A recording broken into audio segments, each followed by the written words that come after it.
Hola, buenas tardes, ¿cómo les va? Bueno, vamos a dar comienzo a la sexta webinar que organiza la Sociedad Argentina de Gastroenterología. El tema de hoy va a ser actualizaciones de enfermedad celíaca, su relación con enfermedades inflamatorias y la propuesta y la presentación de una encuesta sobre COVID y enfermedad celíaca. Ahora les voy a presentar a nuestro primer orador, que es el doctor Julio Bay. Es profesor, como todos ustedes lo conocen, pero les voy a comentar que es profesor de la Universidad de El Salvador, que es expresidente de la Sociedad Argentina de Gastroenterología y de la Organización Panamericana de Gastroenterología, consultor honorario del Hospital Bonorino Daondo y actual director del curso de posgraduados de gastroenterología de la Sociedad de Gastroenterología conjuntamente con la Universidad de Buenos Aires. Bueno, Julio, adelante. Bueno, ¿cómo les va a todos? Buenas noches y espero que puedan disfrutar de esta reunión. Si me disculpan, voy a tratar de acceder al primer diapositivo, o como alguien ha dicho por ahí, la primer filmina. Y el tema que me pidió Edgardo Esmeco el que desarrollara es esto de seguimiento de pacientes con diagnósticos de enfermedad celíaca. Vamos a ver algunos aspectos de por qué debemos controlar a los pacientes con enfermedad celíaca y cuáles son los objetivos terapéuticos. En primer lugar, es lograr una mejoría o desaparición de los síntomas que los llevaron al diagnóstico, obtener buena calidad de vida, evitar complicaciones y finalmente tratar de que el seguimiento de los pacientes, el control de ellos con cierta periodicidad genere el mejor cumplimiento de la dieta libre de gluten. Pero tenemos problemas con el seguimiento de los pacientes con enfermedad celíaca. Las guías de práctica clínica hacen recomendaciones de seguimiento, pero vamos a ver que hay algunas dificultades con ellas. Hay diversas herramientas de control y vamos a hablar finalmente de la excreción de péptidos de gliadina inmunoactivos, que en mi opinión generan una nueva dimensión en el manejo de estos enfermos. Esto ha sido recientemente publicado junto con una personalidad de la pediatría y por mí en una publicación que ha tenido repercusión. ¿Y cuál es la estrategia para mejorar la adherencia en la vida real de los pacientes? Vamos a ver que hay estimaciones del grado de adherencia o la cantidad de individuos que adhieren a la dieta libre. Y hay dos metaanálisis que un poquito rigen los conceptos. Uno es el que se realizó hace algún tiempito en adultos, que habla de que entre el 23 y el 98% de los pacientes cumplen estrictamente la dieta. Fíjense ustedes que el rango es absolutamente amplio y es bastante similar a lo que recientemente ha publicado un grupo de la Universidad de Columbia en chicos, que es un metaanálisis entre 23 y 95% de los chicos están cumpliendo dieta libre de gluten en forma estricta. Pero quiero refrescar un trabajo reciente. Esto es muy complejo y vamos a sintetizarlo nada más que en este aspecto. Todo lo que está por encima, cada una de estas líneas constituye un paciente. Y todo lo que está por encima de esta línea de puntos son individuos que presentan unos scores sintomáticos de acuerdo a la metodología que se ha utilizado en un estudio clínico, y esto es lo que ocurre durante el periodo previo a la administración de una terapéutica determinada. Son 338 pacientes y lo que van a ver ustedes es que el 36% de ellos tienen síntomas o persisten con síntomas permanentemente. El 49% de ese 36% son individuos que tienen síntomas severos y el 76% de todos los individuos tienen síntomas moderados. ¿Cuáles son los síntomas más comunes que presentan los enfermos? Estos que están remarcados aquí. diarrea, dolor abdominal, distensión o dolorimiento abdominal, gas y fatiga. Esto es realmente muy común en la consulta de todos los días. Entonces, el 30 al 40% de los individuos persisten con síntomas, como habíamos dicho anteriormente, a pesar de que creen que están realizando la dieta libre de gluten en forma estricta. Hay varias razones, como ven en toda esta óvalo que les estoy mostrando, que pueden participar en la generación de sintomatología en los pacientes que están en tratamiento. Pero en realidad es una idea muy común de que el 50% de los pacientes que presentan síntomas, los síntomas son consecuencia de que no cumplen la dieta libre de gluten en forma estricta. ¿Por qué debemos controlar la adherencia? Porque la dieta libre de gluten estricta normaliza la calidad de vida. Y esto lo pueden ver en términos de una medición de calidad de vida que es el cuestionario SF36 que se hace en los enfermos. Sobre las Y van a encontrar ustedes el comienzo en términos del puntaje de calidad de vida que tienen en 6 diferentes dimensiones los pacientes, y a medida que va pasando el tiempo después del diagnóstico, se produce un incremento progresivo a niveles de la normalidad. Sin embargo, si nosotros separáramos o aglutináramos los enfermos de acuerdo a si cumplen o no cumplen la dieta libre estricta, nosotros veríamos que aquellos que hacen dieta libre de gluten estricta, que son los que están en las barras en azul, tienen un nivel de calidad de vida superior en todas las dimensiones al nivel de calidad de vida que tienen los individuos que realizan dieta libre de gluten parcial. ¿Qué va a ocurrir en otros aspectos? Por ejemplo, en la incidencia de fracturas, es un trabajo que hicimos o publicamos hace 9 años con Inés Pinto Sánchez, que es parte de la mesa hoy de la discusión. Y aquí nos estamos circunscribiendo a qué es lo que ocurre en hombres en términos de la incidencia de fractura, de acuerdo a si cumplen o no cumplen la dieta libre de gluten.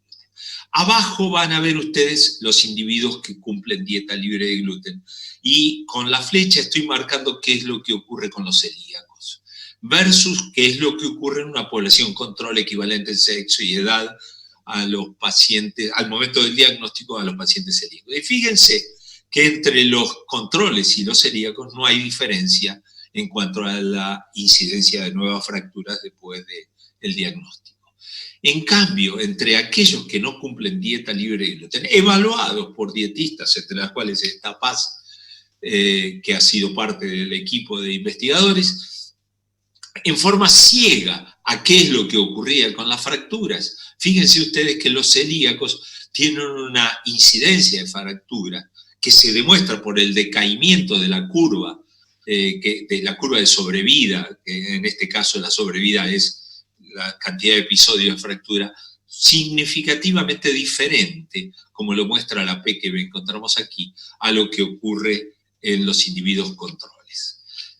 ¿Cómo debe ser el seguimiento de los pacientes? Bueno, hay un estudio de hace 7 años atrás que evalúa una población del condado de Olmsted en Rochester, y este es trabajo realizado por la gente de la Clínica Mayo, y fíjense ustedes estos conceptos.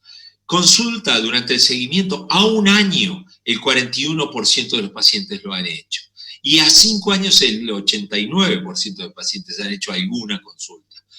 Una evaluación de la adherencia en el primer año, el periodo más importante de adaptación a la nueva vida de los pacientes con enfermedad celíaca, solamente el 34%, y a 5 años el 79-80%. Citas con dietistas, consultas con dietistas, es muy bajo en ambos periodos. Que se hayan realizado biopsia abdominal es bajo también. Y fíjense ustedes, llamativamente, una herramienta tan sencilla como la serología también es bajo al año y persiste bastante bajo, por debajo de lo esperado, a los 5 años. Esto es en todo este periodo. Ahora, ¿cuál ha sido la calidad de seguimiento medido en términos de seguimiento global o seguimiento según guías de la American Gastroenterological Association? El 93% de los pacientes a 5 años han hecho algún tipo de seguimiento global, pero nada más que el 35% han hecho seguimiento global adaptado a lo que es las recomendaciones de la Sociedad Americana de Gastroenterología. ¿Qué proponen las guías? Hay varias guías desarrolladas. Debe haber 7 u 8 guías que se han desarrollado y todas coinciden en lo mismo. El seguimiento tiene que tener una característica muy particular, y es que debe haber acciones multidisciplinarias. No solo los médicos, no solo el laboratorio, no solo estudios especiales como los que hemos mencionado de evaluación de densitometrías y otras cosas, sino que además debe existir consultas con nutricionistas expertos. No quiero seguir apabullándolos con esto, pero utilizo este slide o esta figura que hemos publicado recientemente como para decirles que el seguimiento debe estar concentrado durante el primer año para que los individuos aprendan la realización de una dieta libre de gluten adecuada y que evaluemos ese control que nos demostró que la calidad de vida se incrementa y mejora progresivamente hasta normalizarse. Pero una vez que se estabilizó el paciente, el seguimiento debe ser en términos anuales. Una vez al año debe hacer su seguimiento, que requiere distintos pasos. Vamos a ver cuáles son las herramientas. Evaluación clínica, una evaluación alimentaria de adherencia a la dieta libre de gluten, laboratorio general, serología específica, en algunos casos biopsia adenal, y lo que van a ver ustedes que hay nuevas pruebas para realizar y que nos da información en tiempo real. La evaluación clínica, el objetivo es asegurar la normalización de los parámetros, la mejoría de fenómenos clínicos. Uno puede utilizar el autorreporte de cumplimiento dietario por el mismo paciente, que no es confiable. La evaluación detallada multiparamétrica, esto lo tenemos que hacer los médicos, pero tenemos que tener en cuenta que todos estos datos que les he propuesto hasta ahora desde el punto de vista clínico tienen pobre valor predictivo en términos de la adherencia a la dieta libre de gluten y tiene sesgos. La subjetividad de la evaluación que nosotros podemos hacer, la falta de experiencia de algunos médicos y además requiere un tiempo sustancial.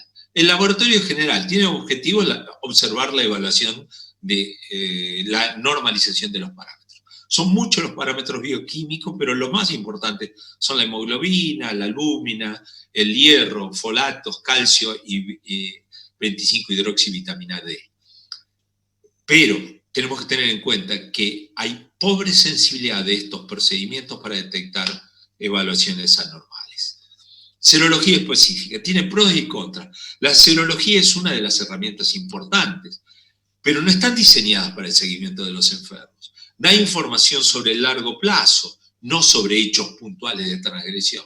La serología, cuando es positiva en el seguimiento de pacientes, es muy predictiva, muy buen predictor del consumo de gluten.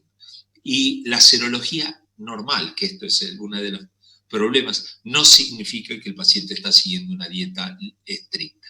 Es de limitado valor para menores ingestas, trazas o transgresiones aisladas. Simplemente para mostrarle, esto es lo que ocurre durante el primer año. Ven ustedes aquí cómo la serología desciende fundamentalmente en los 3 primeros meses y luego de ello se tiende a hacer un plató progresivamente descendiendo. Pero ¿qué es lo que ocurre cuando lo evaluamos en el largo plazo? Y van a ver aquí 2 curvas. Esto está analizado por el laboratorio sin saber cómo era el cumplimiento y por las dietistas sin saber cómo era el laboratorio. Y fíjense que todas las curvas, especialmente el TGP y la transglutaminasa, separan muy bien a aquellos individuos que cumplen estrictamente la dieta libre de gluten de los otros que hacen transgresiones claramente detectables desde el punto de vista alimentario. La evaluación alimentaria es objetiva, es necesidad de asegurar la adherencia a la dieta libre de gluten en forma estricta. Se puede usar autorreporte de paciente, entrevista con dietistas expertos, cuestionarios dietarios bien detallados, pero no sabemos exactamente cuál puede ser un patrón de oro con el cual comparar la calidad, la performance o la información que nos dan todos estos métodos. Tiene sesgos. Hay una subjetividad propia del paciente y otra de las dietistas. Hay falta de dietistas expertos, por lo tanto hay pacientes que saben más que los dietistas. Y además, una buena evaluación alimentaria consume mucho tiempo. Biopsia duodenal. Evidenciar normalización histológica de los pacientes.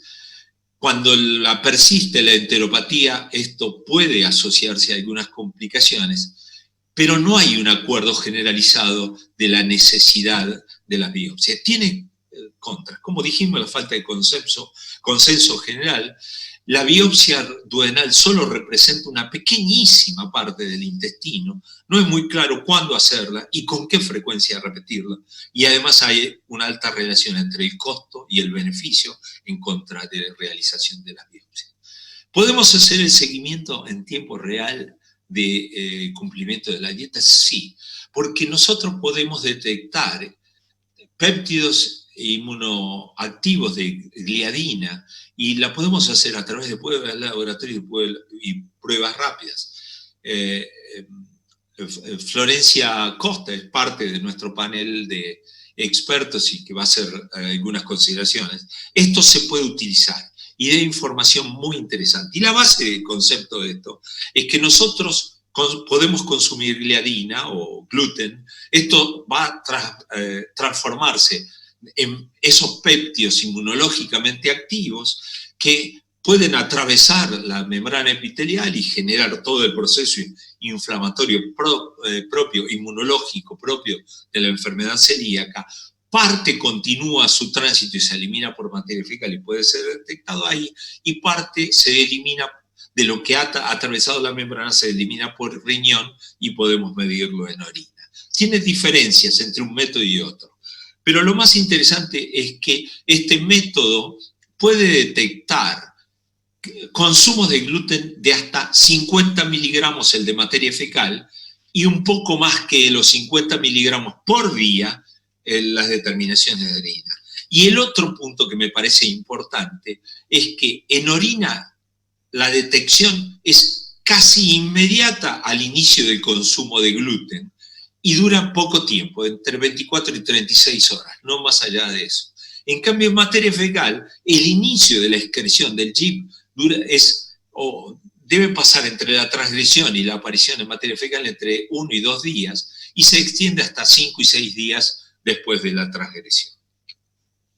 Simplemente para mostrarles un dato que surge de un reciente estudio, reciente de este mes, publicado en Clinical Gastroenterology and Pathology de nuestro grupo, que nos permitió un modelo muy especial de investigación, analizando repetidamente durante 4 semanas la excreción en materia fecal y excreciones en orina, tratando de determinar a través de materia fecal qué pasó durante los días de semana y en orina qué pasa durante los fines de semana.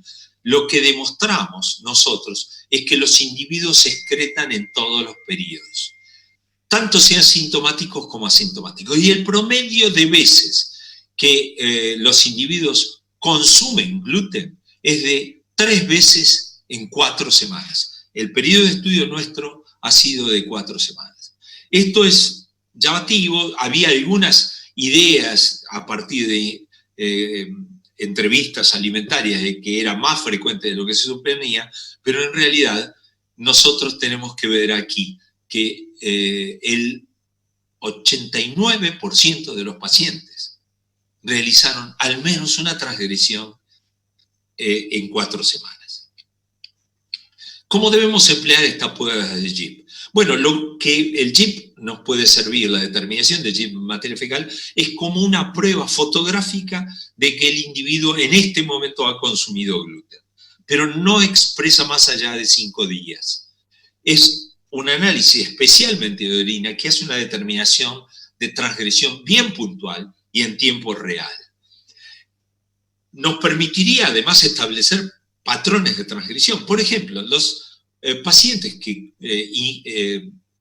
comen o tienen almuerzos o cenas especiales o almuerzan en su trabajo, pueden tener transgresiones sin saberlo, aún creyendo que lo que les están ofreciendo para comer es una dieta libre de gluten estricta.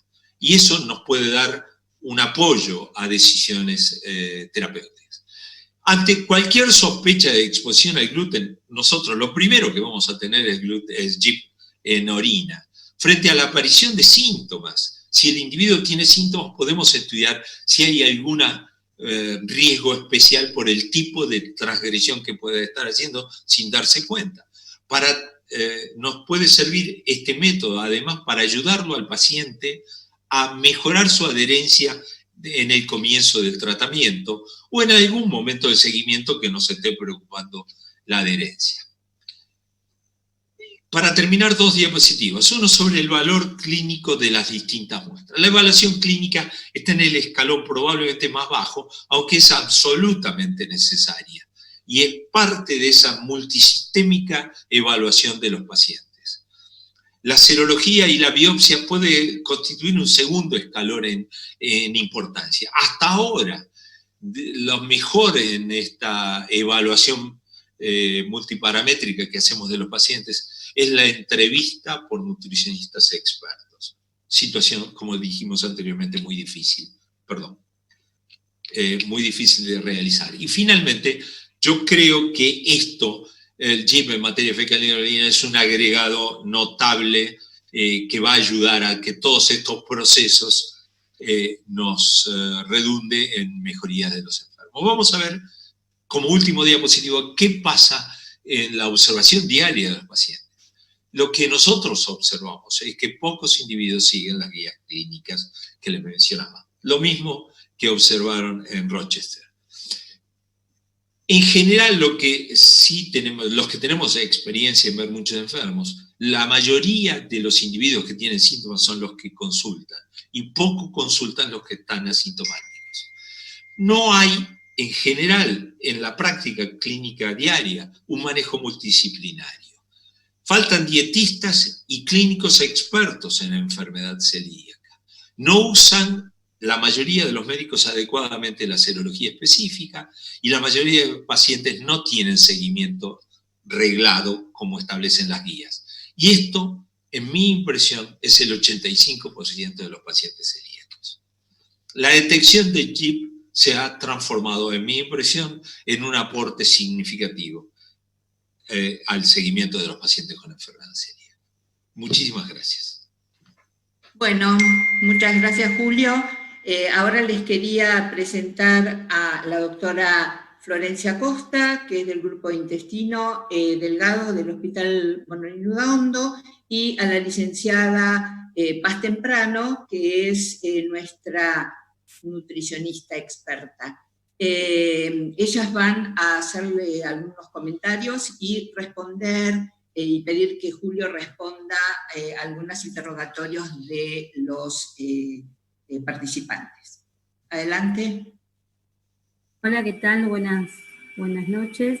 Gracias por hacerme partícipe de este intercambio. Yo primero les quiero hacer una pregunta al doctor Bay para terminar con lo que expuso en su charla.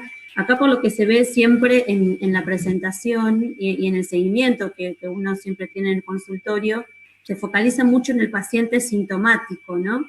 Y le preocupa que no sea refractario, que no tenga transgresiones, pero nosotros en el trabajo que hicimos, vimos que también los pacientes asintomáticos tenían también excreción de péptidos inmunogénicos de gluten, tanto en orina como en materia fecal.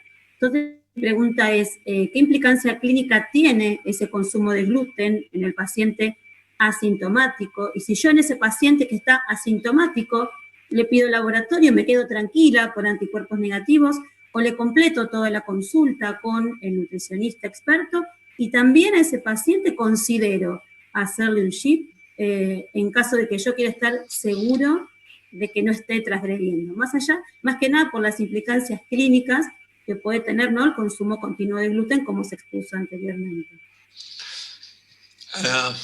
Gracias, Florencia.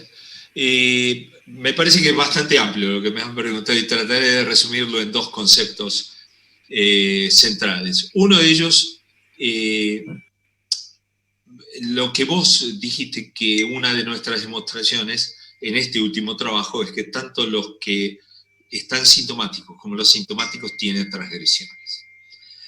Si nuestro trabajo demostró algo en esto, es que los individuos asintomáticos no son transgresores durante los días de semana. Y sí son transgresores durante los fines de semana. Este relajamiento de la dieta parece ser una constante no solo en los celíacos, en todos nosotros. Los fines de semana transgredimos habitualmente todas las dietas que estamos siguiendo. Por lo tanto, ¿cómo medíamos la transgresión durante los fines de semana? Los fines de semana lo hacíamos a través de la determinación en orina. Mientras que lo que ocurría durante la semana lo evaluábamos a través de la excreción en materia fecal. Y esto me parece que es claro.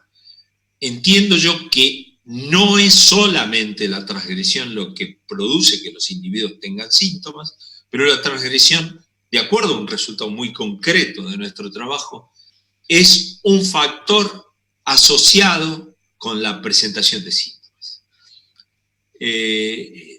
Por lo tanto, me parece que esto es central.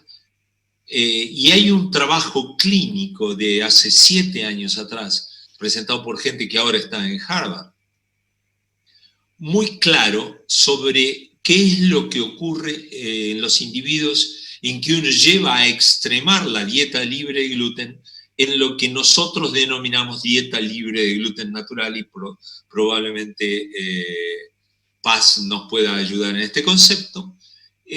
Individuos que están sintomáticos normalizan su cuadro clínico, o sea, dejan de ser sintomáticos cuando uno extrema la dieta libre de gluten con esta forma de alimentación natural libre de gluten. Me parece que esto cierra el circuito. La observación clínica existía. No hay muchos otros que hayan hecho un trabajo similar a ese que hicieron Alessio Fasano y colaboradores. La primera vez que se encuentra una explicación de por qué puede ocurrir esto es nuestro trabajo, donde demostramos esto, que los asintomáticos son individuos que no tienen una transgresión continua durante la semana. Bueno, gracias, doctor. No sé si vos, Paz, querés agregar algo, o si no, comentamos algunas de las preguntas que están haciendo en el chat. Hola, ¿qué tal a todos? Bueno, primero muchas gracias por la invitación. Me parece súper interesante poder trabajar de forma interdisciplinaria, como lo mostró el doctor Bay en su presentación. Todos sabemos que el desafío del celíaco es la adherencia a la dieta libre de gluten, que existen múltiples métodos y que ninguno es 100% específico o sensible, y que lo que nombró el doctor del equipo interdisciplinario con el SHIP pudiendo dar objetividad y una entrevista nutricional pudiendo dar impresión para poder tratar al paciente, ¿sí? Serían como los dos más importantes del tratamiento de los pacientes con enfermedad celíaca en el seguimiento. Hubo muchas preguntas sobre el SHIP específicamente. Estuvieron preguntando si hay laboratorios acá que midan SHIP, si el SHIP sirve para el diagnóstico, y también preguntaron sobre los falsos positivos y los falsos negativos del SHIP. Bien. No existen falsos positivos. Es un método inmunológico y permite con mucha seguridad determinar si existe concentraciones de SHIP en orina o en materia fecal por encima de unos umbrales muy bajos que mostré en una diapositiva, pero no hice hincapié en ellos. Muy bajos, estoy hablando de nanogramos por mililitro y microgramos por gramo de materia fecal. Y obviamente, al ser tan específico, es absolutamente específico el método. En términos de si existen laboratorios que lo hagan, no. Existía un laboratorio que lo había importado, pero es de un costo elevado para ponerlo aquí en Argentina. En Europa cuesta alrededor de 5 euros la realización de la determinación, y entiendo que aquí era un costo el doble o más del doble de ese que había mencionado. Hay pruebas rápidas para orina y materia fecal que lo puede hacer el mismo paciente, y pruebas cuantitativas, más seguras, que son de ELISA, que obviamente se tienen que realizar en un laboratorio. Pero la calidad de información es muy buena y en mi impresión, cuando uno tiene que aplicarla en un enfermo, hacer una fotografía del momento es absolutamente insuficiente para evaluar esto. Lo que hay que hacer cuando uno tiene necesidad de establecer un patrón en el enfermo de transgresiones, hacer un seguimiento más largo. No necesariamente tiene que ser 4 semanas, pero un seguimiento más largo que el de la fotografía. Como Eduardo Mauriño mencionó en algún momento, ese seguimiento más largo sería algo así como un cortometraje de su comportamiento de adherencia a la dieta libre. Y otra cosa le agrego, doctor, perdón, una de las preguntas decía si había pacientes con anticuerpos negativos y GIP positivos. Sí, eso lo vemos porque los anticuerpos muchas veces no se llegan a positivizar, como decía el doctor, con las transgresiones ocasionales, y aparte cuando el paciente incumple por trazas, no llegan a reaccionar con autoinmunidad, pero sí el GIP uno lo puede detectar en materia fecal en el tiempo que comentó el doctor, que de la excreción y del tiempo de lo que queda, ¿no? de lo que queda en materia fecal. Pero sí, hay anticuerpos negativos con GIP positivo.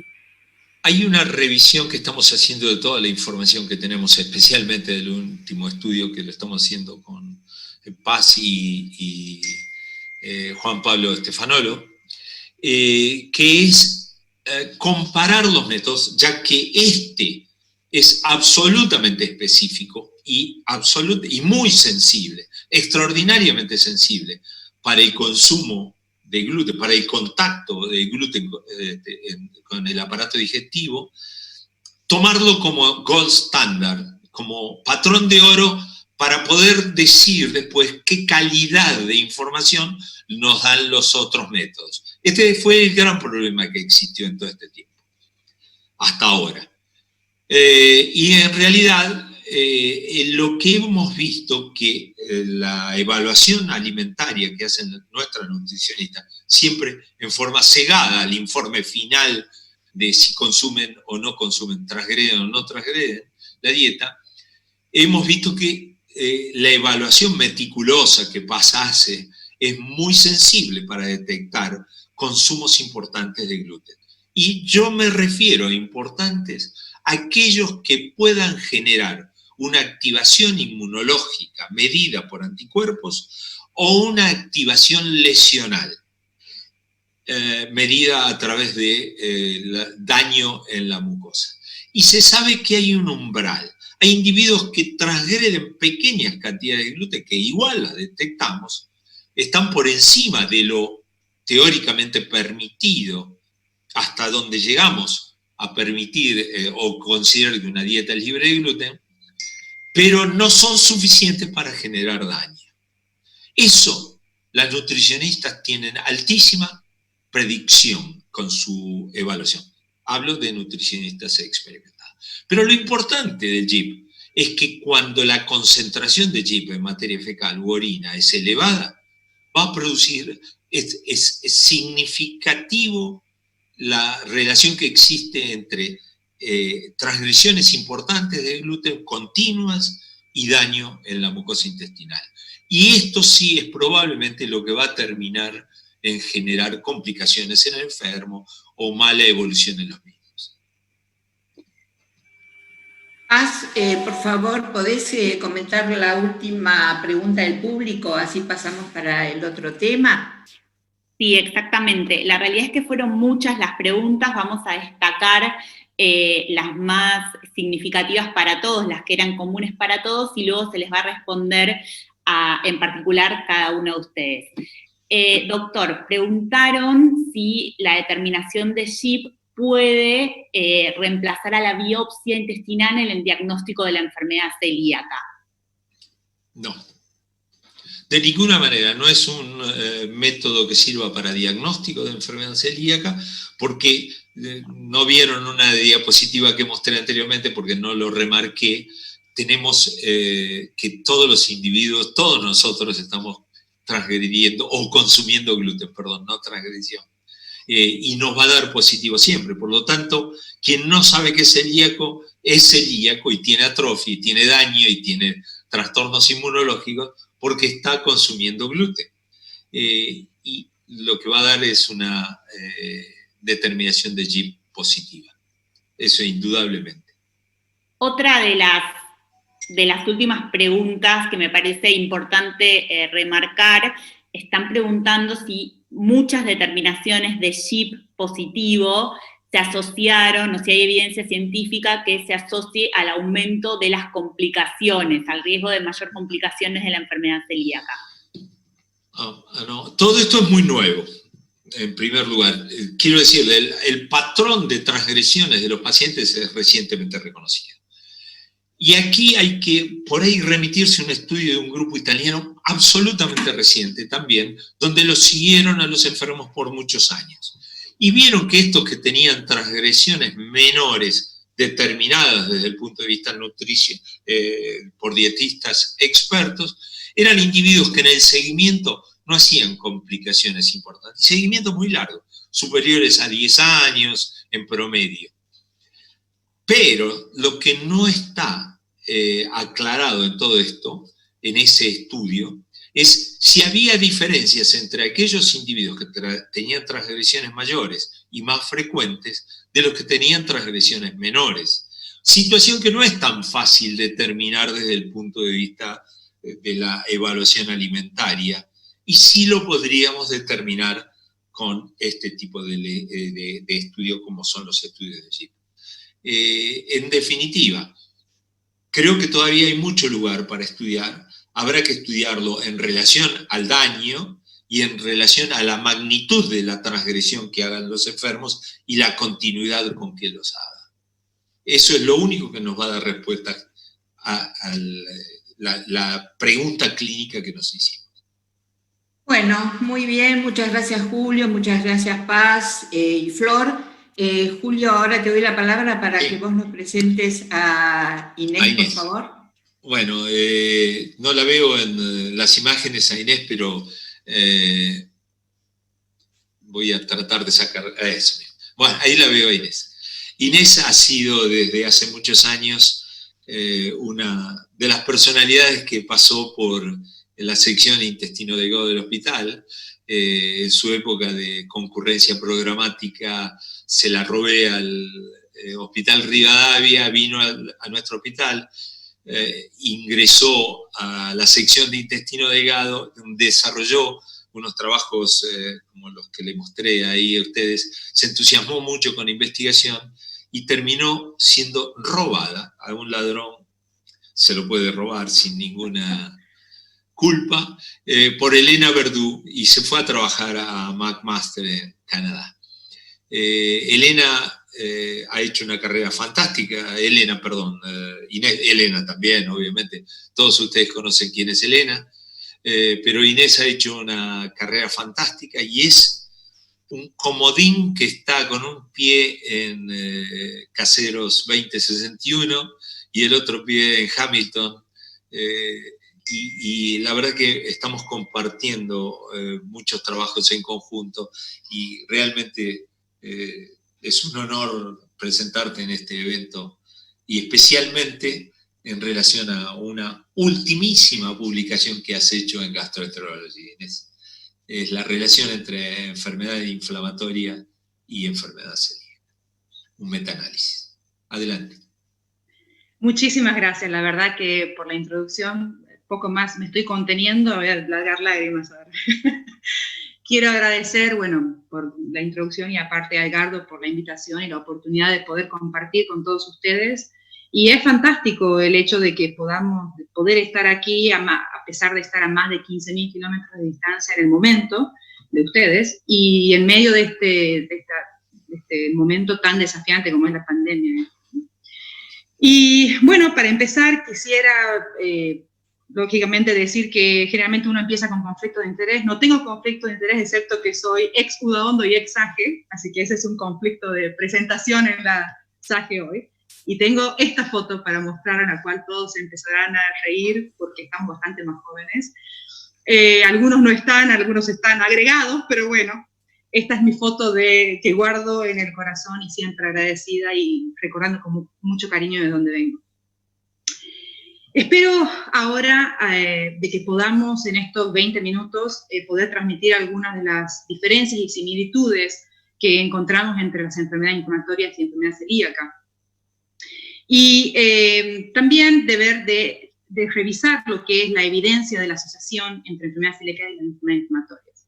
Y para esto les voy a presentar, tal como dijeron en la introducción, los resultados de un estudio recientemente publicado, una revisión sistemática con metaanálisis. Y también voy a resaltar los aspectos que a mi opinión creo que son importantes para futuras áreas de investigación.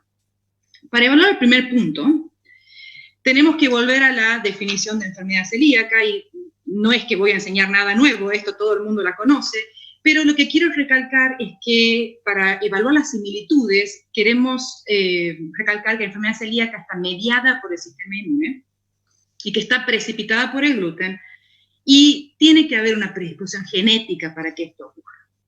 En las enfermedades inflamatorias no hay mucha diferencia, también está mediada por el sistema inmune.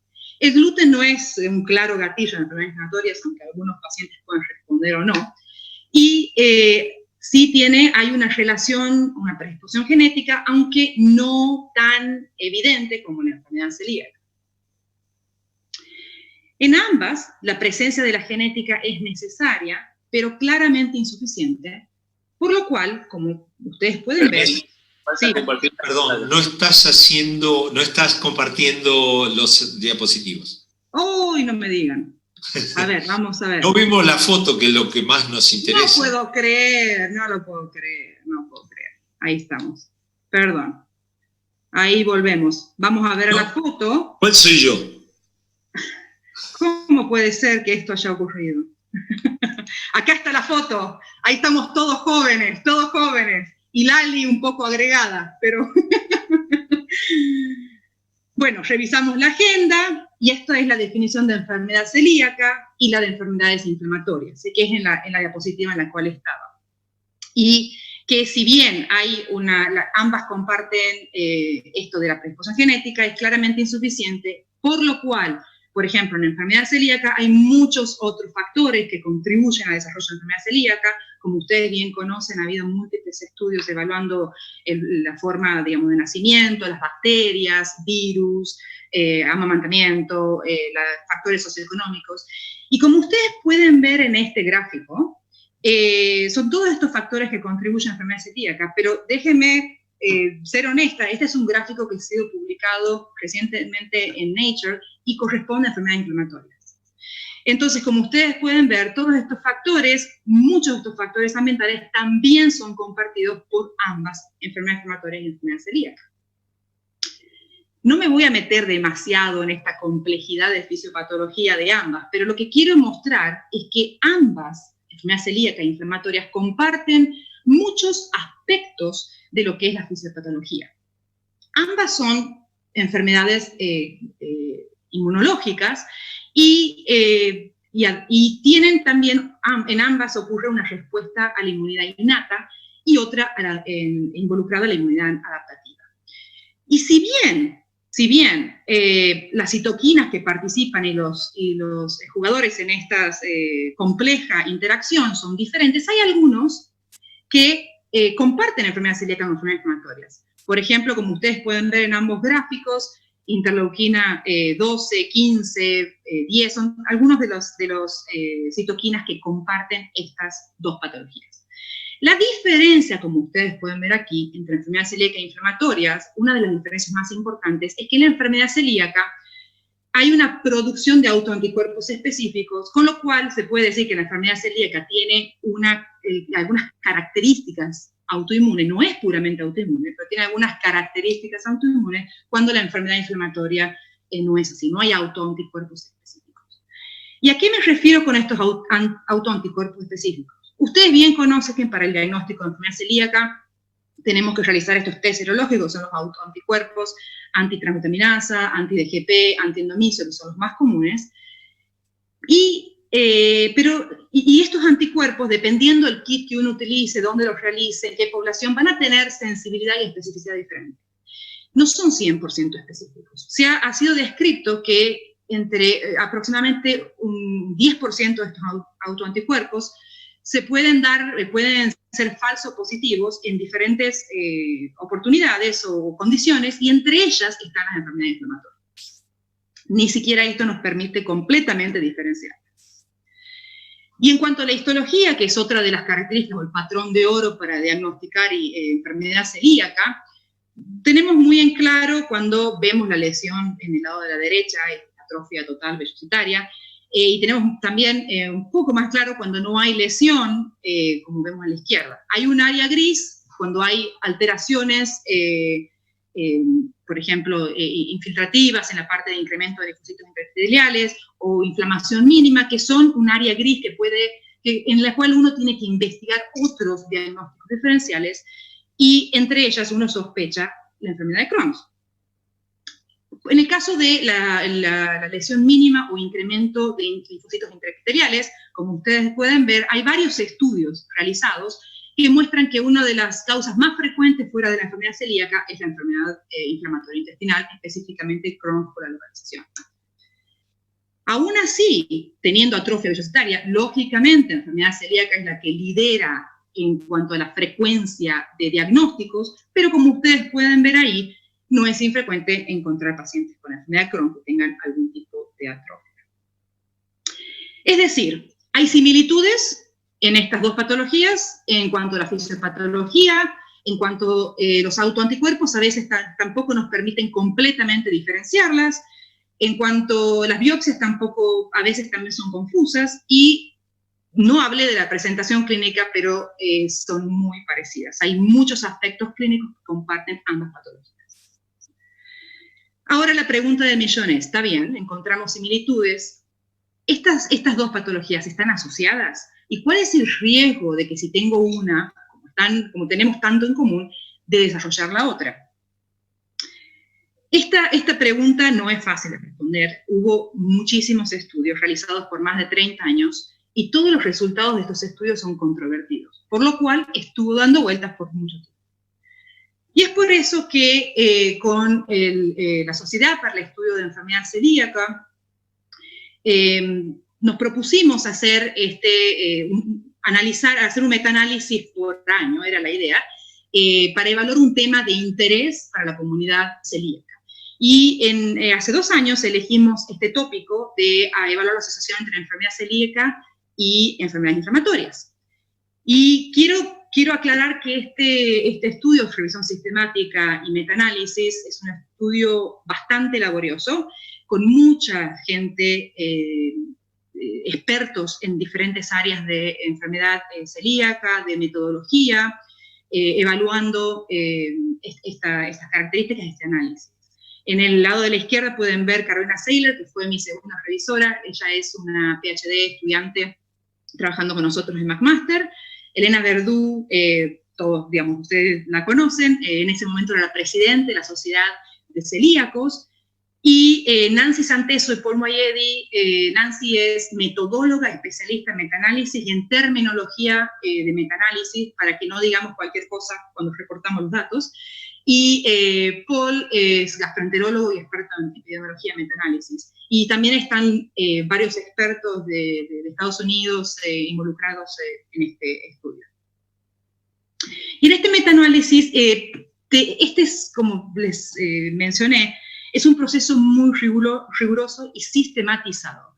Tenemos que tener un protocolo antes de comenzar, en las cuales esclarecemos y determinamos y discutimos previamente los criterios de inclusión y exclusión de cada uno de estos estudios. Y en este metaanálisis, para este estudio específico, incluimos estudios observacionales randomizados, que esperábamos que no iba a haber demasiados, y de hecho no hubo, que evalúen el riesgo de enfermedad celíaca en enfermedades inflamatorias o viceversa.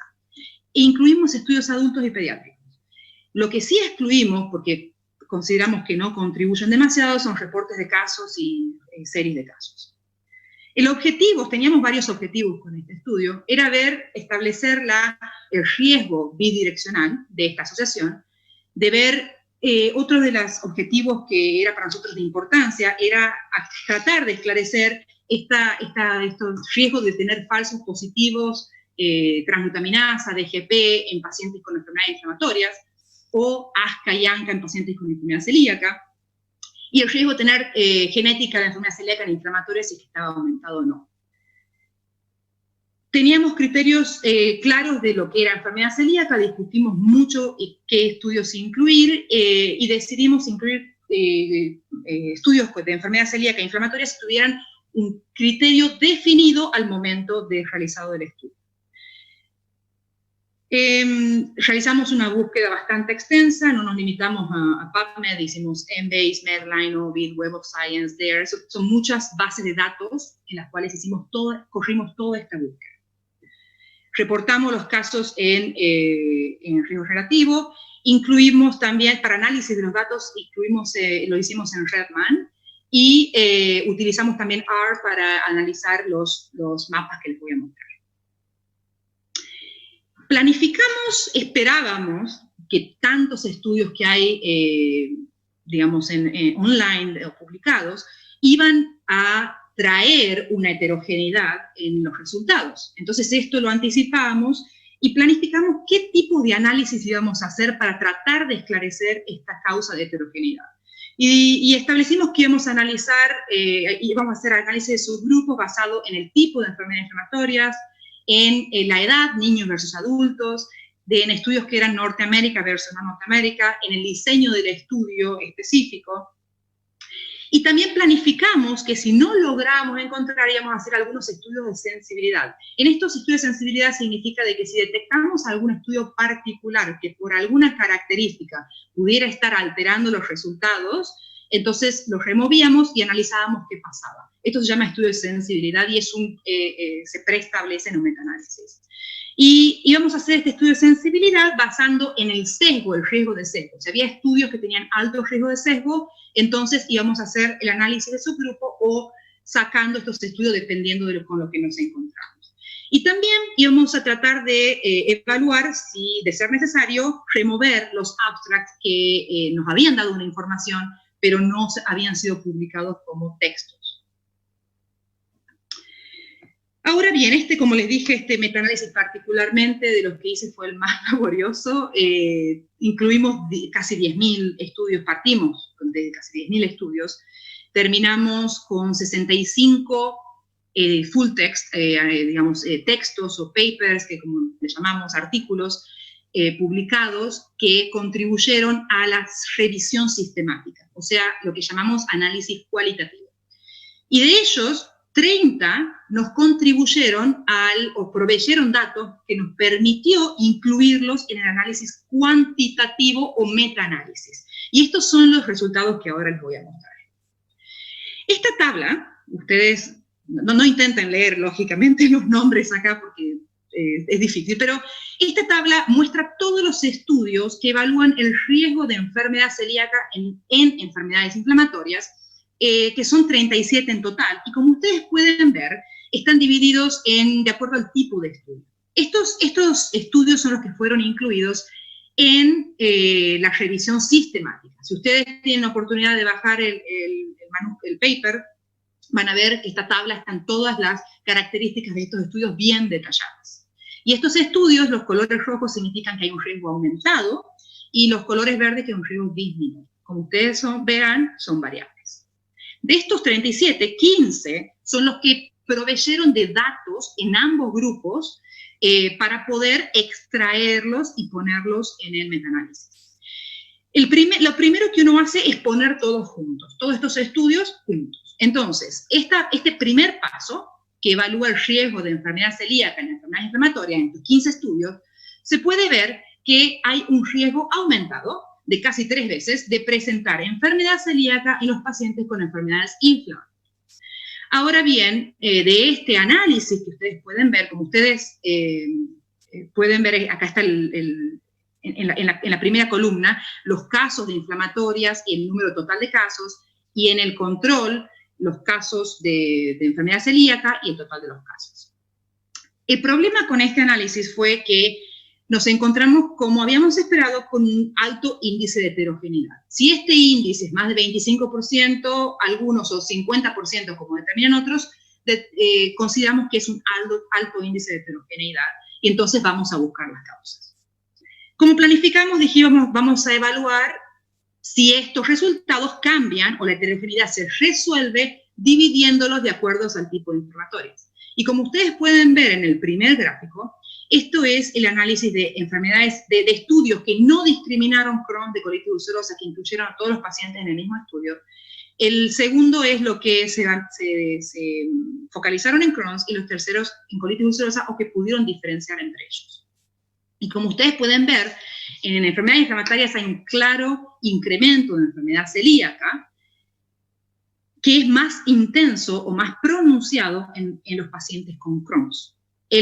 Cuando digo más intenso me refiero a este número, 4.43, que es diferente al 3.96 de arriba o 2.81. Vuelvo a la anterior. Esta división no resolvió la heterogeneidad, ¿sí? Entonces los estudios seguían siendo heterogéneos, el efecto era pronunciado y los estudios seguían siendo heterogéneos. Hicimos entonces el segundo subgrupo, en el cual dividimos de acuerdo al tipo de estudio. Y había muchos estudios poblacionales, o sea, en la población comparados con la población general, estudios en la población general. Y otros estudios que eran individuales o hospitales, como podemos hacer cualquiera de nosotros en nuestros centros. Y cuando separamos por estos estudios, como ustedes pueden ver, no hay un incremento claro en los estudios individuales, pero sí el efecto es más pronunciado aún que el 3.0 que les había mostrado, en los estudios poblacionales o que reportaban como registros. Y el efecto en este caso era casi 5 veces más. O sea, el riesgo de presentar enfermedad celíaca en enfermedades inflamatorias en estudios poblacionales es 5 veces más comparado con la población general. Como este segundo análisis, como ustedes podrán ver, en estos estudios resolvió en parte la heterogeneidad. O sea que esto podría explicar por qué cuando combinamos estos estudios podemos tener más heterogeneidad y alterar algunos de los resultados. Otro de los análisis que hicimos es para ver si los resultados cambiaban si nosotros nos focalizábamos en los estudios que habíamos analizado, la calidad de estos estudios, y habíamos determinado de que estos estudios eran bajo riesgo de sesgo. Como ustedes pueden ver, si el estudio tiene todos los puntos verdes que ustedes ven a la derecha, eso se considera bajo riesgo de sesgo. Quiere decir que evaluamos todas estas diferentes características, un análisis meticuloso, y que analizamos en cada uno de los estudios y ponemos un puntaje. Los puntos verdes son no riesgo de sesgo, y si hay puntos rojos son riesgo de sesgos en lugares determinados. Estos sectores riesgo de sesgo, como ustedes pueden ver en el segundo subgrupo, está relacionado a la calidad de los controles. Y como ustedes ven claramente, hay una diferencia en el efecto o en el riesgo de presentar enfermedades celíacas inflamatorias en estudios de bajo sesgo comparados con los estudios que tienen alto sesgo. El riesgo de presentar enfermedad celíaca, entonces, en estudios de bajo sesgo, es 3.96. Y este es el riesgo, como pudimos ver esta diferencia, y estamos mucho más confidentes en estos estudios que no tienen un sesgo, es el número que tomamos como más creíble. Esta diferencia de subgrupos no resolvió la heterogeneidad. Ahora bien, yo les mostré el riesgo de enfermedades celíacas inflamatorias y voy a pasar a la segunda vuelta, al otro lado, a la otra cara de la moneda, que es el riesgo de inflamatorias en enfermedades celíacas. En esta tabla, como ustedes pueden ver, son los estudios que han sido incluidos en el análisis cualitativo o la revisión sistemática. Son 29 estudios en total que evalúan el riesgo de enfermedades inflamatorias en enfermedad celíaca, y la mayoría estudios de cortes, como vimos en la otra cara de la moneda. El primer análisis dio que había un riesgo incrementado de presentar enfermedades inflamatorias en enfermedad celíaca en 2 estudios que pudimos recuperar datos para poder analizarlos y hacer el metaanálisis. Ahora, una de las cosas que no destaqué antes, pero todos estos análisis, estamos hablando de no 20, 40, 100 pacientes, estamos hablando de cientos de miles de pacientes, de 30.000, 100.000, 1 millón en algunos de los análisis, ¿sí? Es un gran número de pacientes que están incluidos en este análisis. Para evaluar el riesgo de heterogeneidad, como ustedes pueden ver, el 78%, hicimos el primer análisis de subgrupo, que era evaluar de acuerdo al tipo de enfermedades inflamatorias, para saber si enfermedad celíaca era más frecuente en algún tipo específico.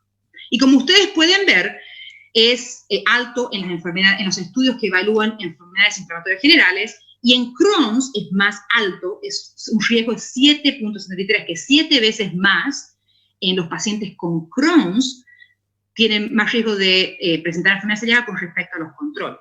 En colitis ulcerosa también está aumentado, pero el riesgo es 4 veces, es un poco menor que en Crohn's. En otro de los estudios subgrupos, como hicimos previamente, separamos de acuerdo a la población. Y en esta población, cuando evaluamos la población hospitalaria, se ve nuevamente el efecto mucho más claro de presentar enfermedades inflamatorias en pacientes con enfermedad celíaca. Pero los estudios individuales eran bastante heterogéneos, con resultados opuestos, inconsistentes, y el efecto no era tan claro. Uno de los últimos subgrupos que hicimos fue el de evaluar el riesgo de sesgo, y nuevamente encontramos lo mismo.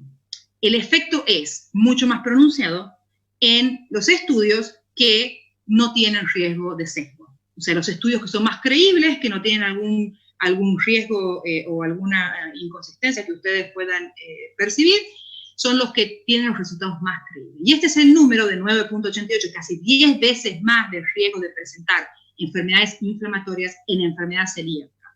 Es con el que nos quedamos.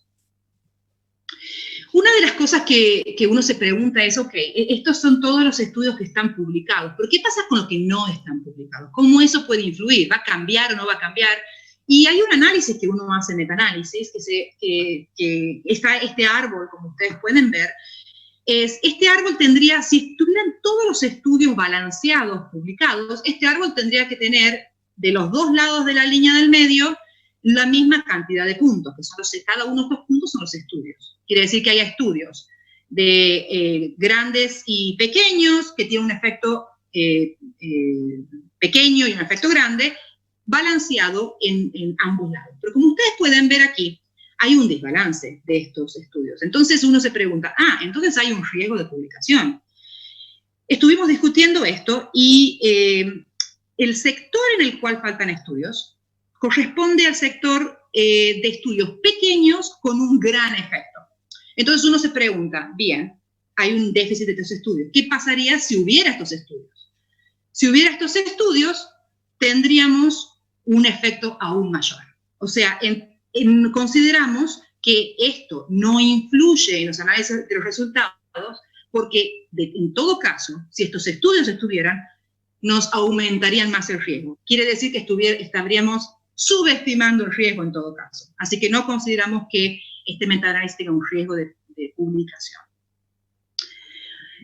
Como les mostré, el segundo objetivo que estábamos interesados era el ver el riesgo de tener falsos positivos de estos anticuerpos en enfermedades inflamatorias y en enfermedad celíaca.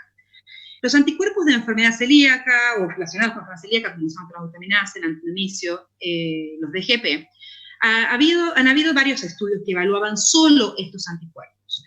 Y en el caso de la TTG, vimos que había 6 estudios con 2.017 pacientes en total y daban que hay un riesgo aumentado de presentar TTG en enfermedades inflamatorias con respecto a los grupos controles.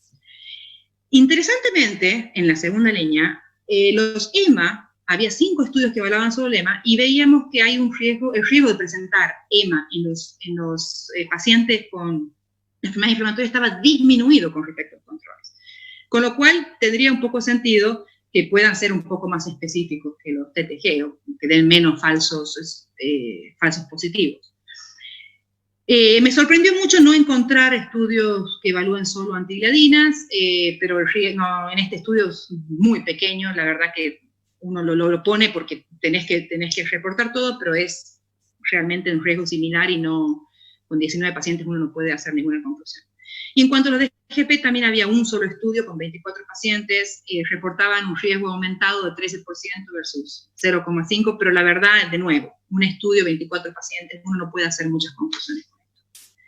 En cuanto a los anticuerpos ASCA, los ANCA-P, había 3 estudios que evalúan ASCA en enfermedad celíaca y hay un riesgo aumentado de presentar los ASCA no celíacos. O sea que tampoco nos permite diferenciar completamente. Hay un riesgo aumentado también por parte de 2 estudios de los ANCA-P, pero de nuevo, menos pacientes, y estos datos están extraídos solo de uno, así que uno no puede hacer grandes conclusiones con esto. Y el riesgo de presentar genética en enfermedades inflamatorias no estaba aumentado, con lo cual, pero bueno, de nuevo, son 2 estudios con un número considerable de pacientes, 1.300 pacientes, casi 1.400 pacientes, evaluando genética en enfermedades inflamatorias. Una de las cosas que quiero aclarar es que todos estos estudios, evaluando, hacemos un análisis muy minucioso de la calidad de estos estudios, de los controles, de los casos, de cómo se diagnostica, y en todos estos estudios, la certeza con la cual uno puede afirmar o no que el riesgo está aumentado es muy baja, o baja. Entonces, creo que esta es un área que hay que investigar más y tener mejores datos para poder realizar conclusiones. Y para ir terminando, este es cuando uno termina de hacer el metaanálisis, quiere dar recomendaciones basado, y creo que esto es lo más importante para la parte clínica de los pacientes y los médicos en general. Bueno, ¿qué recomendación uno da? Entonces uno hace un análisis de recomendación de la certeza, de la calidad de evidencia y del grado de recomendación que uno puede dar basado en la calidad de evidencia. Y en este caso, en McMaster utilizamos lo que se llama el GRADE, y es un análisis bastante meticuloso, nuevamente, con criterios muy específicos que uno tiene que entrar en un sistema y el sistema te da los resultados. Y entonces, basado en la calidad de los estudios y de lo que reportamos, hay un alto grado de evidencia, de certeza en la evidencia, para el análisis del riesgo de Crohn en la enfermedad celíaca. O sea, certeramente podemos decir que Crohn se está aumentando en la enfermedad celíaca. Con moderada calidad de moderada certeza de evidencia podemos decir que hay un incremento de enfermedades celíacas inflamatorias, en Crohn, colitis ulcerosa y viceversa. Esto es bastante, dentro de todo, bastante bueno por el número. Creo que una de las cosas que influye es el número también de pacientes que disminuye, que aumenta el grado de confidencia. Y el mapa que les estaba hablando previamente nos muestra de dónde son estos estudios. Y esto creo que es muy interesante para todos nosotros saber, a ver, de dónde vienen todos estos estudios, porque si ustedes ven las tablas en el manuscrito, en el paper, son kilométricas. Entonces, para resumir un poco, la mayoría de los estudios de riesgo de enfermedad inflamatoria en celíaca vienen de Europa, y hay algunos de Estados Unidos, no hay nada de Canadá y Argentina, ¿sí? Y en el riesgo de enfermedad celíaca en inflamatorias, en la otra cara de la moneda, tenemos 2 estudios canadienses, pero no hay ninguno de estos estudios que califiquen, ojo, que califiquen para este metaanálisis de Argentina tampoco. Así que es un área en la cual creo que es beneficioso poder investigar. En resumen, debido a la gran cantidad de estudios involucrados, al número de pacientes, podemos establecer que existe una clara asociación entre enfermedad celíaca y enfermedades inflamatorias. Y el mayor número, como ustedes habrán visto, en cuanto a la certeza de evidencia, es en enfermedad celíaca y Crohn's. ¿Y qué tenemos que sacar de esto? ¿Qué podemos investigar en el futuro? ¿Qué gatilla esto en investigación? Creo que es importante evaluar cuál es la situación en Argentina, porque no necesariamente los estudios de Europa o de Norteamérica van a aplicar a la población de Argentina. Entonces creo que esto es importante. Y para nosotros, creo que ver inflamatorias en enfermedad celíaca es importante en Canadá también. Ahora, otro de los aspectos que queda sin esclarecer es la evidencia de falsos positivos o de serología específica en enfermedades celíacas, en enfermedades inflamatorias y viceversa.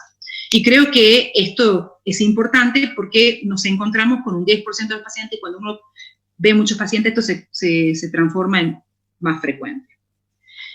Otro de los aspectos que a mí me interesa mucho es el tema de que, y una de las preguntas que uno se hace es, si encontramos un riesgo alto, entonces tenemos que detectar a todo el mundo, hacer un screening masivo de enfermedad celíaca en los pacientes con inflamatorias o viceversa. ¿Cómo hacemos esto?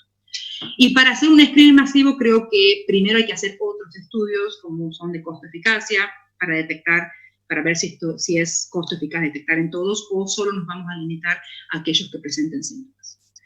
Y por último, creo que es una pregunta clara de qué beneficio clínico hay de diagnosticar enfermedades celíacas inflamatorias y viceversa. Hay un mejor control de la enfermedad, hay un menor requerimiento de medicación en algunas o en otras, y esto es algo que tiene que investigarse. Creo que podemos decir que vemos, o que pareciera que vemos la luz atrás del túnel, pero cuando hacemos investigación vemos que solo se abren otras puertas para el túnel. Así que bueno, muchas gracias por su atención y estoy abierta a preguntas. A ver, sí, te agradezco mucho, Inés, tu presentación. Creo que va a motivar a muchas preguntas, ya las veo que están avanzadas las preguntas, y la verdad que para esta situación Edgardo Esmécola había invitado a dos personas desde distinto ángulo, podían aportar a todo este conocimiento. Ahí veo tu familia en la fotografía, una de ellas es... Tengo que parar de compartir, porque si no, ahí está. Sí. Una de ellas es María Laura Moreno, quien ha sido una de las personas que ha cubierto los últimos 20 años de la asistencia en la sección de intestino delgado y obviamente gastroenteróloga reconocida. Y da la casualidad que tuvo una especial amistad y coexistencia con Martín Toro, quien todo el mundo conoce porque ha sido presidente del último Congreso Argentino de Gastroenterología, y además porque es un buceador en las enfermedades inflamatorias, así que le pido a ellas dos, primero les doy las gracias por participar y finalmente les pido que manejen un poquitito las preguntas. Recuerden que al final de todo va a presentar un trabajo en común que se está desarrollando entre Canadá y varios centros, entre ellos nuestro hospital, que lo va a hacer Sonia Niveloni. Así que, por favor, adelante. Bueno, muchas gracias, Julio. Gracias a la SAC, Edgardo, por la invitación. La verdad que primero felicitarte, es impresionante el trabajo. La verdad, con Lali, cuando lo veíamos desde el punto de vista metodológico, al menos yo te puedo decir que hago agua, es recontra difícil ponernos a la altura del análisis de la metodología. Pero sí desde el punto de vista práctico, como estamos poco cortos de tiempo, yo algunas preguntas, hay muchas preguntas en el chat, después vamos a tratar de evacuarlas, pero la primera que te digo es si vos pensás que esto nos va a cambiar la práctica, porque casi todos con los síntomas digestivos crónicos vamos a buscar enfermedad celíaca, pero, o mejor dicho, en el paciente con enfermedad inflamatoria probablemente lo vamos a buscar, y no sé si nos va a cambiar tanto entre uno y otro lado, teniendo en cuenta que no conocemos la prevalencia de la enfermedad inflamatoria, y es una deuda importantísima para nosotros en Argentina y en Latinoamérica. Esa es una. Y la otra que me parece muy interesante, y yo te hago estas dos cortas y después le paso a Lali, es una pregunta sobre el comportamiento de los autoanticuerpos y los pacientes inmunosuprimidos. Si no crees que puede afectar, conocemos bien lo de los corticoides en la enfermedad celíaca y los autoanticuerpos, pero este grupo particular que viene con toda la batería de inmunosupresión, si no te puede haber aumentado el sesgo o el subdiagnóstico de los celíacos. Con esos dos cortos y después para Lali con los otros. Muchísimas gracias, Martín, por las preguntas. La verdad que son sumamente importantes. En el tema de la práctica clínica, esa es una de las preguntas que uno se hace cuando va a empezar todo esto, y es el motivo por el cual uno trata de aclarar las preguntas que dan vueltas. Y es porque, como vos bien dices, uno que está en el tema o que ellos se dedica más a enfermedades celíacas o inflamatorias, uno piensa en todos estos diagnósticos diferenciales, pero no sé si les pasará a ustedes, pero es increíble ver que no pasa en todos los casos. Hay muchos pacientes con enfermedad celíaca que son no diagnosticados por años y que tienen síntomas por años y años. Y en el caso de, o sea, esperamos de que luego de estos análisis y resultados, de que digamos, el criterio para buscar enfermedad celíaca en pacientes con inflamatoria baje, y que se pidan los anticuerpos ante la sospecha, la mínima sospecha de pacientes que tienen síntomas persistentes y que no son suficientemente atribuidos a pesar del tratamiento de los inflamatorios, y viceversa. ¿Cuántos de nuestros pacientes están dando vueltas por años pensando que digamos, estos MARCH1 o linfocitos en el duodeno son solamente celíacos y los pacientes están haciendo la dieta estricta y siguen con síntomas y terminan siendo enfermedad de Crohn, tiene una calprotectina alta y terminamos diagnosticando Crohn's?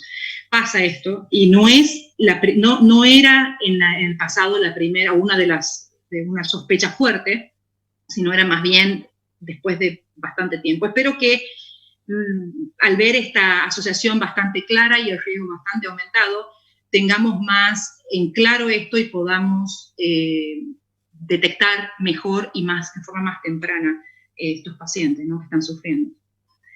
Y en cuanto, no sé si contesté, si contesté claramente o queda alguna otra pregunta. Déjame que te haga una sola acotación.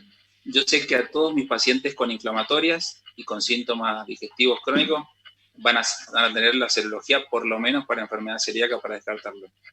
Pero te pongo al revés, a todos los celíacos, ¿qué le harías para buscar enfermedad inflamatoria?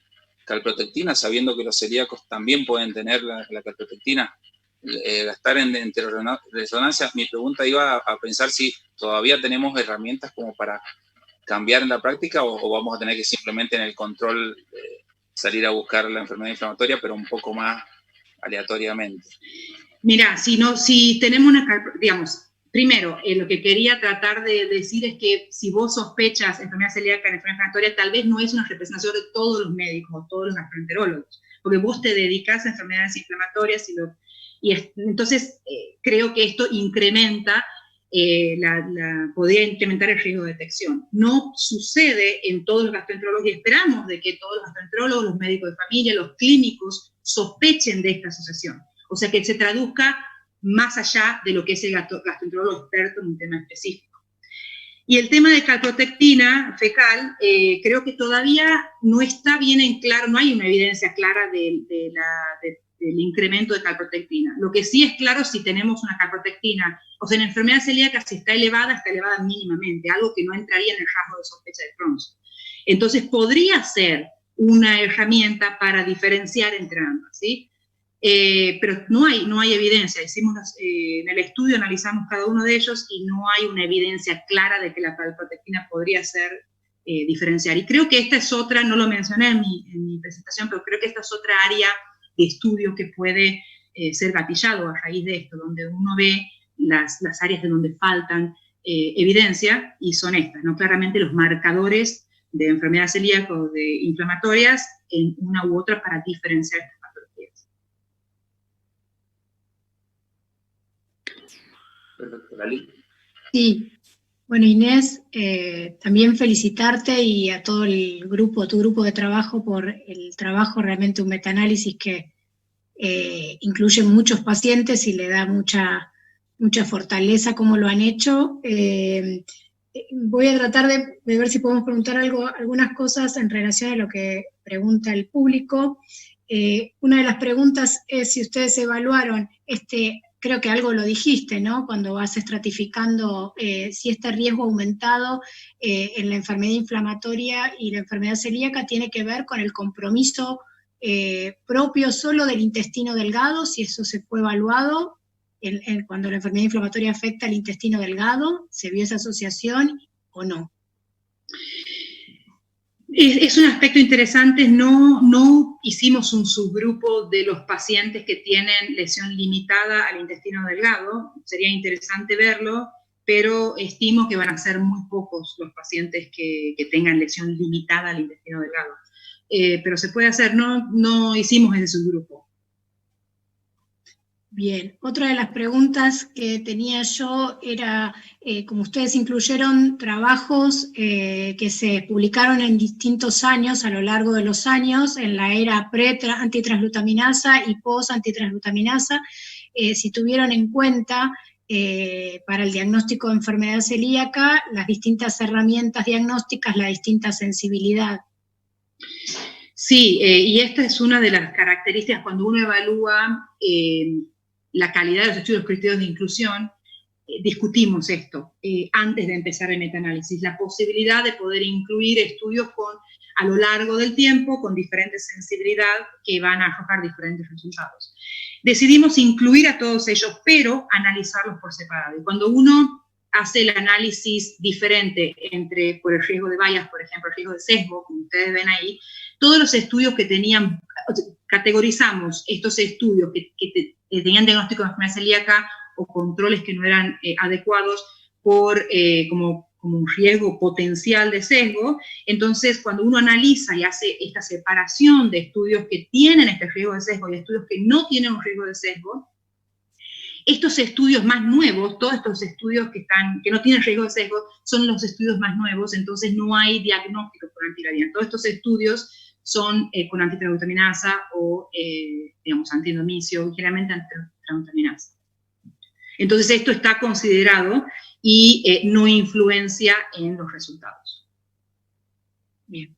Lo mismo con respecto a la antitransglutaminasa como un fenómeno, un marcador de autoinmunidad y no solamente como diagnóstico confirmado de enfermedad celíaca, ¿no? Que puede encontrarse como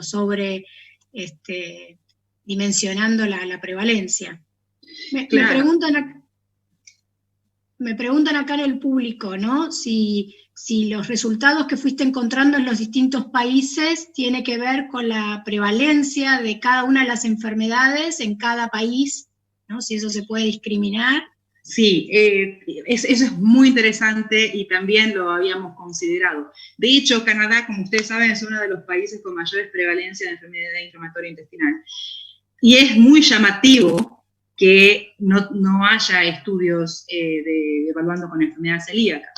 Pero hicimos un análisis y, por ejemplo, en Canadá no había un incremento o cambio de los estudios, de hecho, comparados con los otros resultados. Y no dependía de la prevalencia en sí de la enfermedad inflamatoria o celíaca y viceversa. Sí. Eso nos pareció muy interesante. También la gente pregunta, ¿no? Si hicieron esa diferenciación o si puede haber alguna confusión en la interpretación de una atrofia, un MASH1 o una atrofia como una enfermedad celíaca y que sea simplemente una atrofia asociada a la enfermedad de Crohn.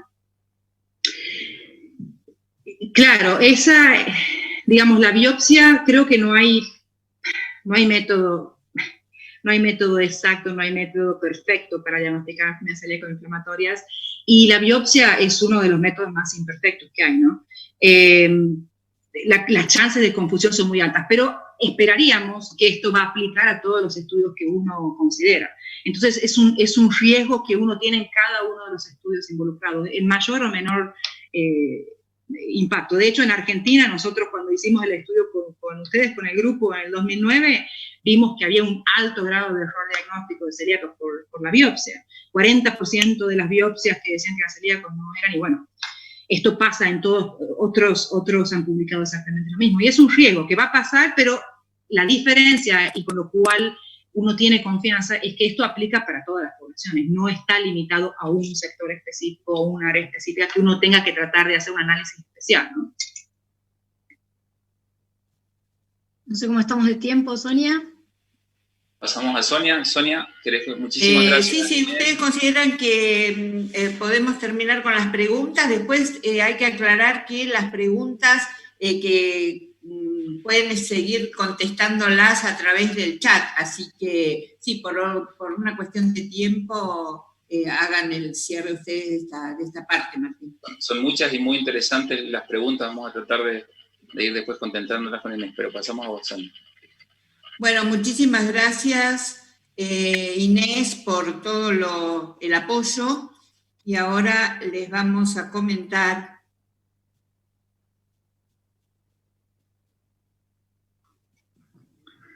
les vamos a presentar una encuesta sobre enfermedad celíaca y COVID-19. En relación a esta pandemia de COVID y en el mes de la enfermedad celíaca, que es en el mes de mayo, estamos comenzando a realizar una encuesta dirigida a pacientes celíacos, impulsada por la Universidad de McMaster, en realidad por Inés, que nos invitó a participar. Participamos en el Hospital de Gastroenterología Bonorio Udaondo de Argentina y otros centros internacionales.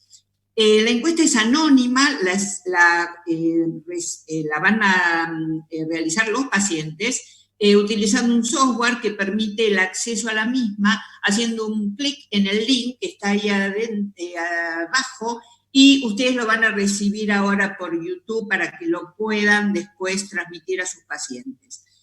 La simplicidad del método permite una difusión masiva, y nuestra estrategia desde Argentina fue promocionarla a través de redes sociales, Instagram, Facebook, página web, contactos de las asociaciones celíacas, grupo promotor de ley celíaca y otros grupos. El objetivo es evaluar el impacto del COVID-19 en la población celíaca, a través de una evaluación de la tasa de las pruebas realizadas para COVID en las muestras de pacientes participantes, la tasa de la positividad de estas pruebas, la presencia de síntomas atribuibles al COVID-19, las comorbilidades asociadas, la adherencia a la dieta libre de gluten a través de autorreportes y la sintomatología relacionada con la enfermedad celíaca. Y es importante el conocimiento del estado de conocimiento, dudas, temores que tienen los celíacos frente al COVID, y esto lo pueden ir preguntando y comentando a través de esta encuesta. La repercusión en Argentina fue importantísima porque en las primeras 48 horas, gracias a todo un apoyo que hizo Paz Temprano y que termina siendo una influencer nuestra, tuvimos, y Juan Stefanolo, tuvimos 3.000 respuestas en 48 horas, y hasta la fecha contamos con más de 4.000 encuestas realizadas. En una segunda etapa, desde la sección de intestino delgado del Udaondo, vamos a realizar una evaluación y seguimiento de la evolución de los pacientes celíacos COVID positivos, y a través de esta web queremos invitarlos a que promocionen esto a través de entre sus pacientes. Ahora quisiera pedirle a Inés que nos comente la repercusión de esta encuesta internacionalmente. Te paso, Inés, por favor. Perfecto, muchísimas gracias, Sonia. En primer lugar, como vos dijiste, quiero especialmente reconocer la gran acción de Juan Pablo y Paz y de ustedes. Realmente ha sido increíble el empuje que le han dado al proyecto y todo el apoyo que hemos tenido. Y no en vano, ahí ustedes ven a Argentina arriba primero en cuanto al número de pacientes y en cuanto al número de las respuestas. Lógicamente que este es solamente un gráfico de todos los centros que están participando. Como ustedes pueden ver, la idea era empezar en Canadá y se fueron sumando Estados Unidos, Australia, Nueva Zelanda, Italia, Argentina, México, Uruguay. Hay otros países que nosotros no habíamos invitado, pero los pacientes entran y contestan desde otra parte del mundo, por ejemplo, de Inglaterra, por ejemplo, de Suiza. Y en estos casos, en este gráfico lo que quiero mostrar es el porcentaje de casos que han sido testeados y los cuales han testeado positivo. Todos estos países no han realizado una gran proporción de test en la población general y lógicamente es esperable, no tanto en la enfermedad celíaca, aunque es de esperar que en esta segunda etapa o en este segundo mes los resultados vayan a cambiar porque se está haciendo más test en el mundo. Y de estos resultados que ustedes ven ahí, los porcentajes son los porcentajes de test positivos, estos recuadros superpuestos en verde, y Argentina tiene un 14% de test positivos de los pacientes celíacos que han sido testeados, Canadá el 13%, no hay casos en Australia y Nueva Zelanda, que es genial. Vamos a ver, estos son resultados preliminares. La siguiente, Sony, si me apretas el clic, y como ustedes pueden ver ahí, hoy tenemos más de 10.400 respuestas y sigue aumentando en forma increíble. Así que a lo que estamos hablando seguramente habrá más respuestas de la población general. El siguiente, y lo que estamos esperando, el próximo paso de esta semana es gracias, bueno, a la colaboración de Edgardo, que nos introdujo también a gente de España, y pudimos contactar a la presidenta de la Sociedad de Celíacos de España, la Federación Española, se van a incorporar en esta semana, vamos a tener datos de España, y esperamos también contar con la colaboración de todos para poder tener datos de la población general de cada uno de estos países locales para poder comparar, para tener una comparación más certera de estos casos. Y otra cosa que quería aclarar antes de finalizar es que muchas veces, y todos con los cuales hablo respecto a la encuesta, me dicen, esa es la encuesta del registro de Ben Lewald que presentó la semana pasada. En realidad esto es complementario, esto lo iniciamos en conjunto con Ben, él inició el registro y yo inicié esta encuesta, y la diferencia entre estos dos proyectos, que son complementarios, como digo, es que el registro, el médico tiene que reportar el paciente. En cambio, en la encuesta, el paciente mismo completa la encuesta. Entonces, como es de esperar, vamos a tener mucho más pacientes en la encuesta, pero con menor certera de los datos en cuanto al diagnóstico o en cuanto a la evolución. En cambio, con el registro vamos a tener muchos menos pacientes, porque vamos a esperar menos reportes, pero datos más profundos y certeros en cuanto al diagnóstico, en cuanto a la evolución de ese paciente. Entonces, estos dos estudios son complementarios y esperamos que puedan colaborar, entre todos podamos ver el riesgo y el impacto de lo que es el coronavirus en los pacientes con enfermedad celíaca. Muchas gracias. Paz, por favor, ¿tenés alguna pregunta del público que le quieras hacer a Inés? Sí, Inés, acá están preguntando qué es lo que se busca a través de esta encuesta, donde tu objetivo principal, por lo que se entendió, es buscar la prevalencia, ¿sí?, de COVID en enfermedad celíaca. ¿Cuál sería el objetivo más allá de ese, o si hay otro más? El objetivo era responder una pregunta que no se puede responder con el registro. Es, ¿el riesgo de enfermedad celíaca está aumentado en los celíacos con respecto a la población general o es el mismo? Y esta es una pregunta que nos hacemos todos y que presumimos que no, que va a ser un riesgo similar, pero no lo sabemos. Esa es la gran realidad, no sabemos la respuesta. Entonces, la idea era poder tener una llegada masiva a la gente y poder tratar de identificar, con todas las limitaciones que una encuesta tiene, de poder identificar el riesgo de presentar coronavirus en los celíacos con respecto a la población general. Y determinar, lógicamente, también cuál es el impacto, cuántos de estos pacientes reportan hospitalizaciones o reportan síntomas. Estos son análisis secundarios. Pero lo más importante era ver si el riesgo estaba aumentado con respecto a la población general. Gracias, Inés. De nada. Bueno, entonces, por una razón del tiempo, vamos a concluir esta reunión. Te agradecemos muchísimo, Inés, por tu participación y por todo el apoyo que siempre nos haces a la sociedad y también a nuestro grupo. Agradecer a Martín Toro por también su participación, a María Laura Moreno, a Florencia Acosta y a Paz Temprano, y bueno, por supuesto también a Julio, y agradecer a Edgardo, que es el presidente de la sociedad, que nos ha permitido hacer este encuentro tan positivo, a mi entender. Bueno, muchas gracias y buenas noches para todos. Muchas gracias. Gracias por